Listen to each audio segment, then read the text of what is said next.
Like Turkey, Iran was not a new state created by the great powers, but a country with a long historical and cultural tradition that went back thousands of years. As of 1501, the Safavids had been established as the ruling dynasty of Iran, and since the rule of the Safavids, Iran had become a Shiite-controlled state. And as a state governed by Shiite Islam, Iran was the natural competitor with their Sunni Muslim Ottoman neighbors. The Safavids ruled until the early 18th century, followed by a prolonged period of political instability. And it was at the end of the 18th century that the Qajar dynasty came to power and lasted until 1925. Iran was characterized by a weakness of central government. One could say that Iran had a long tradition of weak central government. This had very much to do with the lay of the land. Either very high mountain ranges in the north and the west, or huge deserts in the center that covered almost all of Iran's land space.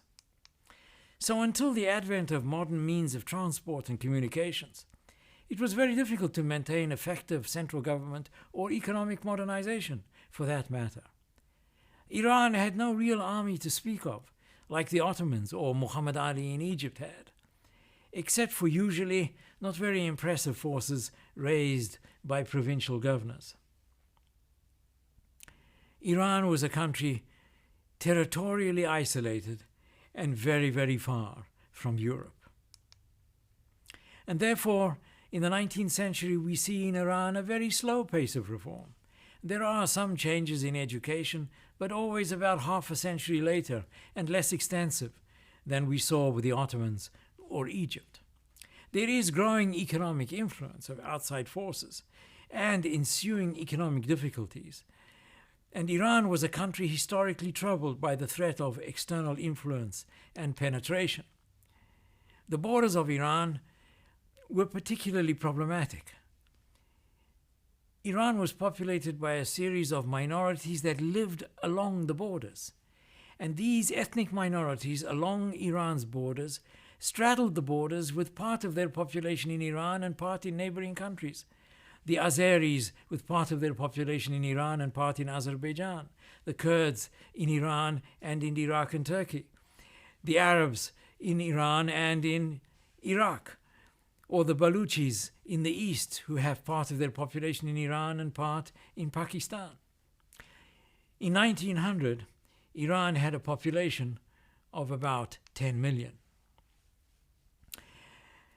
And in this Iranian state, one has to make special mention of the extraordinary power of the men of religion in the Shiite branch of Islam.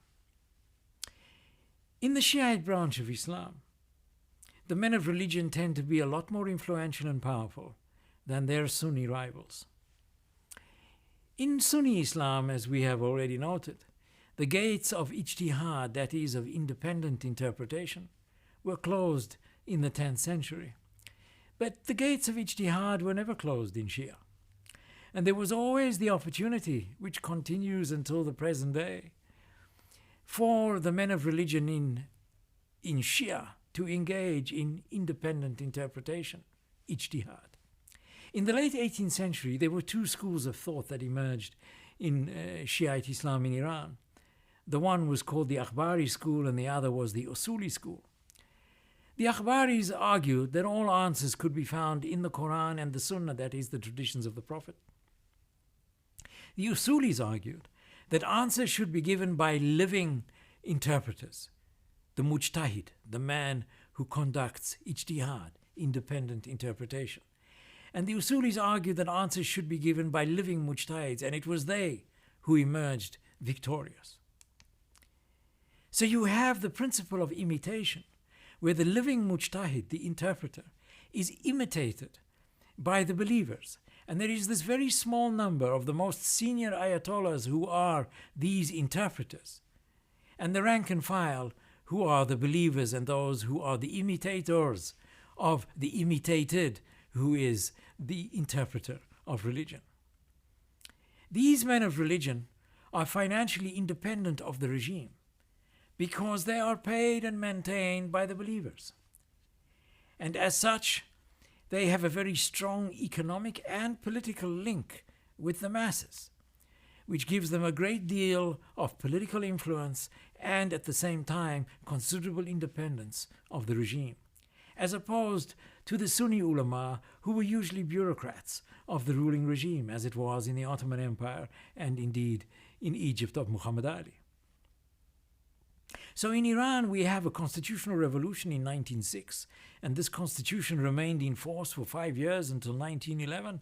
It was the result of a relatively small movement, but the ulama, the men of the religion, were a central driving force in this group that forced a constitution on the Shah of Iran. They were taking advantage of the weakness of the Qajar regime of the central government to further enhance their own influence by imposing a constitution on the Shah.